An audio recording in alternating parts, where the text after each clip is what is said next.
Hi friends, எல்லாருக்கும் வணக்கம்.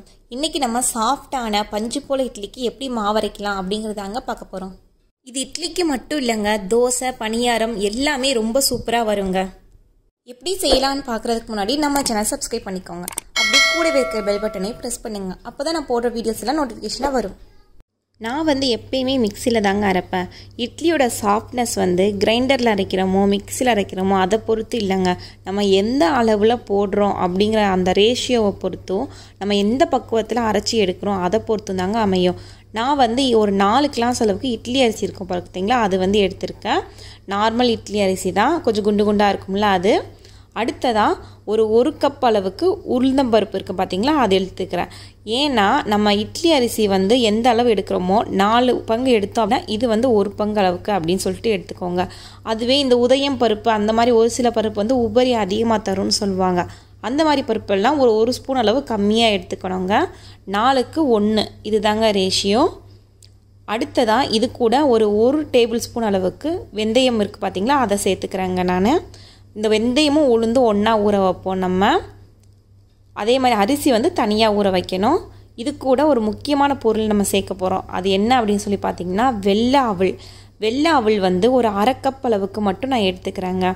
இது எதுக்காக அப்படின்னு சொல்லி பார்த்தீங்கன்னா, நம்ம இட்லி நல்லா சாஃப்டாக பஞ்சு போல் வரணும் அப்படின்னா இந்த வெள்ளை அவல் பயன்படுத்தணும் அப்படின்னா நல்லா சாஃப்டாக வரும். அதுக்காக தாங்க. உங்ககிட்ட இல்லை அப்படின்னா இந்த பச்சரிசி இருக்கும் பார்த்தீங்களா, அது கூட நம்ம அரை கப் அளவுக்கு சேர்த்துக்கலாம். இதில் ஃபஸ்ட்டு நம்ம அரிசியை மட்டும் ஊற வச்சிடலாங்க. அரிசி கண்டிப்பாக ஒரு 3 மணி நேரத்துலேருந்து 4 மணி நேரமாவது கண்டிப்பாக ஊறி இருக்கணுங்க. அதுக்கப்புறம் தான் நம்ம உளுந்து இருக்குது பார்த்தீங்களா, அதை நம்ம ஊற வைக்கணும். அந்த அரிசி நல்லா ஊறணுங்க. நல்லா ஊறிட்டு அந்த ஸ்டார்ச்லாம் இருக்குது பார்த்தீங்களா, அது எல்லாத்தையும் நம்ம அலசி கீழே கொட்டிடணுங்க. அதுக்கப்புறம் தான் நம்ம உளுந்து எல்லாத்தையுமே நம்ம ஊற வைக்கணும். இந்த ஸ்டார்ச் எதுக்காக ரிமூவ் பண்ணுறோம் அப்படின்னா, பொதுவாக இந்த ஸ்டார்ச் உடம்புக்கு நல்லதே கிடையாது. அதனால தான் நம்ம வடித்த சாப்பாடு சாப்பிட்ணும் அப்படின்னே சொல்லுவாங்க. பாருங்கள், இப்போ ஒரு 3லேருந்து 4 மணி நேரம் ஆயிடுச்சு. இப்போ இந்த அரிசியை மட்டும் நல்லா நம்ம கழுவி எடுத்துக்கலாங்க. இந்த ஸ்டார்ச் எல்லாமே இந்த தண்ணியில் முடிஞ்சளவு போயிடும். ஏன் இந்த ஸ்டார்ச்சை ரிமூவ் பண்ணுறோம் அப்படின்னா, நம்ம காய்கறி அந்த மாதிரிலாம் சாப்பிடும்போது அந்த காய்கறியோட சத்து எல்லாத்தையுமே இந்த ஸ்டார்ச் எடுக்க விடாது. அதனால தாங்க. இப்போ இந்த அரிசி, இந்த உளுந்து எல்லாத்தையுமே நல்லா கழுவிட்டு அதுக்கப்புறமா நான் தண்ணி ஊற்றி ஊற வச்சிடுறேங்க. இது ஒரு 1 மணி நேரம் ஊறட்டும். பாருங்கள், இப்போ 1 மணி நேரம் ஆயிடுச்சு. அவல் உளுந்தம்பருப்பு எல்லாமே நல்லா ஊறிடுச்சுங்க. இப்போ இந்த உளுந்தம்பருப்பை மட்டும் நம்ம ஃபஸ்ட்டு அரைச்சி எடுத்துகிட்டு வந்துக்கலாங்க. இந்த வெந்தயம் உளுந்தம்பருப்பும் ஊற வச்சோம் பார்த்தீங்களா, இந்த தண்ணியை வேஸ்ட் பண்ண வேணாம், மாவு அரைக்க நம்ம யூஸ் பண்ணிக்கலாம். அதோட சத்து எல்லாமே அதில் இருக்கும் அப்படின்னு சொல்லுவாங்க. இந்த உளுந்தம்பருப்பு நல்லா மையாக அரைச்சி எடுத்துகிட்டு வந்துட்டாங்க. எந்த அளவுக்கு மையாக அரைக்க முடியுமோ நல்லா நைஸாக அரைச்சிக்கணும். அதை இந்த உளுந்தம்பருப்பு அரைச்ச பின்னாடி அதுக்கப்புறம் தான் நம்ம அரிசியை போட்டு அரைக்கணுங்க. இந்த அவல் அரிசி இருக்கும் பார்த்தீங்களா, அதையும் நான் போட்டு இப்போ அரைச்சிட்டு வந்துக்கிறேன். அரிசி முழுசாக நான் போடலைங்க, 2ஆக பிரித்து பாதி பாதியாக போடுறேன். ஏன்னா மிக்சியில் நிறையா போட்டாலும் சூடு வந்துடும்னு சொல்லுவாங்க, அரைப்படாது. அதனால் முடிஞ்சால அந்த சூடும் வரக்கூடாது. ஓரளவு கம்மியாக இருக்கிற மாதிரி பார்த்து அரைச்சோன்னா தான் கரெக்டாக வரும். இந்த உளுந்து நல்லா அரைஞ்சிருச்சா அப்படின்னு சொல்லிட்டு நிறைய பேருக்கு டவுட்டாக இருந்தது அப்படின்னா, கொஞ்சமாக எடுத்து நீங்கள் தண்ணியில் விட்டு பாருங்கள். இந்த மாதிரி விட்டு பார்த்தீங்கன்னா அந்த உளுந்து மட்டும் நல்லா மிதக்கும். மிதந்தது அப்படின்னா நீங்கள் கரெக்டான பக்குவத்தில் அரைச்சிருக்கீங்க அப்படின்னு சொல்லிட்டு நீங்கள் தெரிஞ்சுக்கலாம். பாருங்கள், இந்த மாதிரி மிதந்து பாருங்கள்.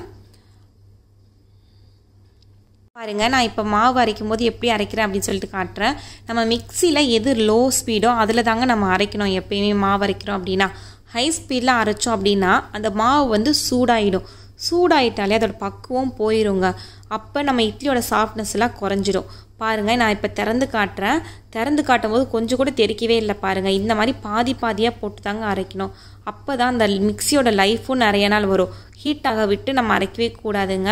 அப்போ அந்த பக்குவமும் போயிடும். அதே மாதிரி அந்த மிக்சியோட லைஃப்பும் வேகமாக குறைஞ்சிடும்னு சொல்லிட்டு சொல்லுவாங்க. பாருங்கள், இப்போ நான் அரைச்சிட்டேன். இந்த மாதிரி ஓரளவு குருணையாக இருக்கணுங்க. ரொம்ப குருணையாக இல்லை, லைட்டாக குருணையாக இருக்கிற மாதிரி இருக்கணுங்க. அது நம்ம உளுந்து அரைச்சோம் பார்த்தீங்களா, உளுந்து ரொம்ப நைஸாக அரைக்கணும். ஆனால் இட்லிக்கு அந்த அரிசி இருக்குது பார்த்தீங்களா, அரிசி லைட்டாக குருணையாக அரைச்சோம் அப்படின்னா ரொம்ப நல்லாயிருக்கும். பாருங்கள், நான் இப்போ அரிசி அரைச்சிட்டு வந்த மாவை நான் ஏற்கனவே இருந்த உளுந்த மாவு கூட சேர்த்துக்கிறேங்க. இப்போ பேலன்ஸ் இருக்க அரிசியே நம்ம அரைச்சிக்கலாம். இந்த ஸ்டேஜில் நம்ம உளுந்து ஊற வச்ச தண்ணி இருந்தது அப்படின்னா அதை தாங்க ஊற்றி அரைக்கணும். அதை வேஸ்ட் பண்ணிடாதீங்க. அரிசி ஊற வச்ச தண்ணி வேஸ்ட் ஆனால் ஒரு பிரச்சனையும் இல்லை. இந்த ஸ்டேஜிலே தேவையான உப்பையும் சேர்த்து நான் அரைச்சிட்டு வந்துடுவேங்க. அப்போ தான் அந்த உப்பு நல்லா மிக்ஸ் ஆகும். இந்த மாதிரி நம்ம அரைச்சிட்டு வந்துட்டு ஏற்கனவே இந்த மாவு கூட நல்லா சேர்த்துட்டு நல்லா மிக்ஸ் பண்ணணும். அந்த உளுந்து மாவு அரிசி மாவு எல்லாம் நல்லா மிக்ஸ் ஆகணும். அந்த மாதிரி மிக்ஸ் பண்ணிக்கலாம். நான் வந்து மேக்ஸிமம் இந்த ஸ்கொயர் டைப் கண்டெய்னர் தாங்க எப்பயும் ஸ்டோர் பண்ணுவேன். ஏன் அப்படின்னா இது வந்து இடமும் கன்வீனியண்ட்டாக இருக்கும். இடம் பிடிக்கிறது கொஞ்சம் கம்மியாக பிடிக்கும். அது மட்டும் இல்லை அந்த ஆர்கனைஸ் பண்ணுறது கொஞ்சம் நீட்டாக இருக்கிற மாதிரி தெரியும். இந்த பக்கம் வந்து இந்த மாதிரி ரொம்ப கெட்டியாகவும் இல்லாமல் ரொம்ப தண்ணியாகவும் இல்லாமல் இந்த மாதிரி இருக்கணுங்க. ரொம்ப கெட்டியாக இருந்தது அப்படின்னா புளிச்சு வராது. இது ஒரு 8 மணி நேரம் அப்படியே புளிக்கணுங்க. புளிக்கட்டும், அப்படியே இருக்கட்டும், அப்படியே பார்க்கலாம். ஒரு தட்டு மட்டும் கீழே வச்சுருங்க. சப்போஸ் உங்களுக்கு புளிக்கவே மாட்டேங்குது இல்லை வேகமாக புளிக்கணும் அப்படின்னா இந்த மாதிரி வெயில் இருக்குது பார்த்தீங்களா, வெயில் படுற இடத்துக்கு கிட்ட இந்த மாதிரி நம்ம வச்சிட்டோம் அப்படின்னா அந்த மாவு வந்து கொஞ்சம் வேகமாக புளிச்சிடும்னு சொல்லுவாங்க. அது மட்டும் இல்லை உங்கள் வேலை சப்போஸ் உங்களால் வெயில் எதுவுமே இல்லை அப்படின்னா அவன் இருந்தது அப்படின்னா அவனை ப்ரீ ஹீட் பண்ணிவிட்டு அதுக்கப்புறமா நம்ம வச்சிட்டோம் அப்படின்னா அந்த லைட் வெளிச்சத்துலேயே அது நல்லா புளிச்சிடும்னு சொல்லுவாங்க. பாருங்கள், இப்போ 8 மணி நேரம் ஆயிடுச்சு. மாவு எவ்வளோ அழகாக புளிச்சு வந்திருக்குன்னு சொல்லிட்டு பாருங்கள். அந்த தட்டு எதுக்காக வச்சோம் அப்படின்னா மாவு எக்ஸ்ட்ரா புளிச்சு வந்துருச்சு அப்படின்னா அந்த தட்டில் விழுந்துடும், எடுத்து யூஸ் பண்ணிக்கலாம். அதுக்காக தான். இப்போ வந்து நான் இட்லி எப்படி ஊற்றி காட்டுறோம் அப்படின்னு சொல்லிட்டு காட்டுறேன். இதை மேலாப்பில் புளிச்சு வந்திருக்கு பார்த்தீங்களா, அந்த மாவை தான் ஃபஸ்ட்டு நம்ம எடுத்து ஊற்றணும். ரொம்ப கலக்கிட்டு அதுக்கப்புறம் யூஸ் பண்ணக்கூடாது. இந்த மாதிரி மேலே மாவு இருக்குது பார்த்தீங்களா, அதை ஃபுல்லாக எடுத்து நம்ம இட்லி ஊற்றிக்கலாம். நல்லா ஆவி வந்துருச்சு. இப்போ வேகட்டும். இது வெந்துட்டு இருக்கும் போதே ஒரு முக்கியமான விஷயம் உங்க கூட ஷேர் பண்ணிக்கிறேன். நான் வந்து எப்பயுமே இப்படி தான் இட்லிக்கு மாவு அரைப்பேனா கேட்டால் கண்டிப்பாக கிடையாதுங்க. நான் அதில் அவல் யூஸ் பண்ணேன் பார்த்தீங்களா, அந்த அவல் யூஸ் பண்ணுறதுக்கு பதிலாக நான் திணையரிசி, வரகரிசி இல்லை குயினா இந்த மாதிரி வேறு ஏதாவது பொருள் தாங்க நான் அரைப்பேன். அதில் குயினா இருக்குது பார்த்தீங்களா, குயினா யூஸ் பண்ணி அரைக்கும் போது எடுத்த ஒரு வீடியோ கிளிப் தாங்க இது. குயினா அப்படிங்கிறது இந்த ராகி கம்பு அப்படின்லாம் சொல்லுவாங்க பார்த்தீங்களா, அந்த மாதிரி தான் அந்த குயினா அப்படிங்கிறதும். அது யூஸ் பண்ணி தான் நான் இந்த மாவு அரைச்சிருந்தேன். நான் இது எதுக்காக காட்டுறேன் அப்படின்னா நான் வேறு அரிசி யூஸ் பண்ணாலும் அதோட சாஃப்ட்னஸ் கொஞ்சம் கூட மாறவே இல்லை. பாருங்கள் எவ்வளோ சாஃப்டாக இருக்குது அப்படின்னு சொல்லிட்டு அப்படியே பஞ்சு மாதிரி மல்லிகைப்பூ மாதிரி இருக்குங்க. சாப்பிடவும் ரொம்ப ரொம்ப டேஸ்ட்டாக இருக்கிற மாதிரி இருக்கும். ஏன் அப்படின்னா நம்ம அந்த ரேஷியோ வந்து எதுவுமே மாற்றலை. அந்த அவல் இருக்குது பார்த்தீங்களா, அந்த அவல் அந்த போட்ட அளவுக்கு பதிலாக நான் குயினா வந்து சேர்த்துருக்கேன். நான் ஏற்கனவே சொன்ன மாதிரி தான் குயினா அப்படிங்கிறது ராகி கம்பு மாதிரி அதுவும் ஒன்று தாங்க. நம்ம இந்த மாதிரி வரகு குதிரைவாளி இந்த மாதிரி எது வேணாலும் நம்ம அந்த அவல் போட்டோம் பார்த்தீங்களா, அந்த அளவுக்கு பதிலாக அதை நம்ம சேர்த்துக்கலாம். அந்த மாதிரி சேர்க்கும் போது அந்த கலர் மட்டும் கொஞ்சம் ஒயிட்டாக வராதுங்க, மற்றபடி சாஃப்ட்னஸ் டேஸ்ட் எல்லாமே ரொம்ப சூப்பராக இருக்குங்க. இந்த மெத்தடில் தான் நான் எப்பயுமே பண்ணுறக்கூடிய ஒன்று. பாருங்கள், இப்போ நல்லா வெந்துருச்சு. இட்லி வேக வைக்கிற டைம் வந்து ஒரு 7லேருந்து 8 நிமிஷத்துக்குள்ளே நல்லா வெந்துருங்க. ரொம்ப நேரம் வேக விட்டாலும் இட்லி வந்து கல்லாக இருக்கிற மாதிரி இருக்கும். இப்போ நம்ம எடுத்துடலாம். பாருங்கள், இட்லி எவ்வளோ சாஃப்டாக வெள்ளையாக ரொம்ப சூப்பராக வந்திருக்கு அப்படின்னு சொல்லிட்டு. உங்களுக்கு கலர் முக்கியம் இல்லை அப்படின்னா நீங்கள் தாராளமாக அந்த ஏற்கனவே ஒரு வீடியோ கிளிப் காமிச்சேன் பார்த்தீங்களா, அந்த மாதிரி மெத்தடில் நீங்கள் பண்ணீங்க அப்படின்னா ஹெல்த்துக்கு ரொம்ப ரொம்ப நல்லதுங்க. ஏன்னா நம்ம வரகரிசி திணையரிசி இல்லை குயினா அந்த மாதிரி வேறு ஏதாவது ஒரு அரிசியை நம்ம சேர்க்கும் போது நம்ம ஹெல்த்துக்கு ரொம்ப ரொம்ப நல்லது. ஆனால் சாஃப்ட்னஸ் சூப்பராக இருக்கும். பாருங்கள், நம்மளோட சூப்பரான சாஃப்டான பஞ்சு மாதிரி இட்லி ரொம்ப சூப்பராக ரெடி ஆகிடுச்சு. இது வந்து நல்ல சூடாக சாப்பிட்டீங்க அப்படின்னா ரொம்ப ரொம்ப பிரமாதமாக இருக்குங்க. வீடியோவில் பார்க்குறதுக்கு எப்படி தெரியுதுன்னு தெரியலங்க, ஆனால் ரொம்ப ரொம்ப சாஃப்டாக இருந்தது. அப்படியே மல்லிகைப்பூ மாதிரியே இருந்ததுங்க. நம்ம பிச்சு சாப்பிட்றதே தெரியாது. எந்த சைடிஷ் கூட எந்த சட்னி கூட நீங்கள் வச்சு சாப்பிட்டீங்கனாலும் ரொம்ப ரொம்ப சுவையாக இருக்கும்.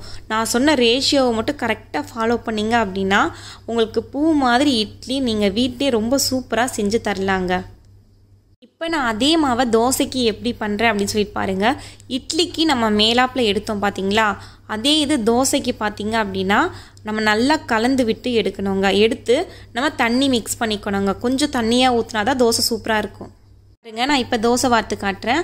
நார்மல் இரும்பு தோசைக்கல் இருக்கும் பார்த்தீங்களா, அதில் தாங்க நான் எப்பயும் தோசை சுடுவேன். மேக்ஸிமம் இரும்பு தோசைக்கல் யூஸ் பண்ணுங்கள். அப்போ தான் அயன் கண்டென்ட் வந்து நம்ம ஒவ்வொரு முறை நம்ம இந்த மாதிரி சாப்பிடும்போதும் அயன் கண்டென்ட் கொஞ்சம் கொஞ்சம் நம்ம சாப்பாடு கூட மிக்ஸ் ஆகும். நான் தேவையான அளவு எண்ணெய் சேர்த்துட்டு நல்லா வார்த்து எடுத்தாச்சுங்க. ரொம்ப சூப்பராக வெந்துருச்சு. பாருங்கள், தோசையும் கொஞ்சம் கலர்ஃபுல்லாக எவ்வளோ அழகாக சூப்பராக வந்திருக்குன்னு. அதே மாவு தாங்க பணியாரத்துக்கும் ரொம்ப சூப்பராக வருங்க. அதோட லிங்க் வேணால் நான் கீழே டிஸ்கிரிப்ஷனில் தர பார்த்துக்கோங்க, சரிங்களா? கண்டிப்பாக இந்த வீடியோ உங்களுக்கு யூஸ்ஃபுல்லாக இருந்திருக்கும்னு நான் நினைக்கிறேங்க. நம்ம மாவு அரைக்கிற விதம் தாங்க முக்கியம். நல்ல சாஃப்டான இட்லிக்கும் நல்ல சூப்பரான தோசைக்கும் நல்ல பணியாரத்துக்கும் இந்த ஒரே மாவு எப்படி ரொம்ப சூப்பராக வருது அப்படின்னு சொல்லிட்டு இந்த வீடியோவில் நீங்கள் பார்த்துருப்பீங்க.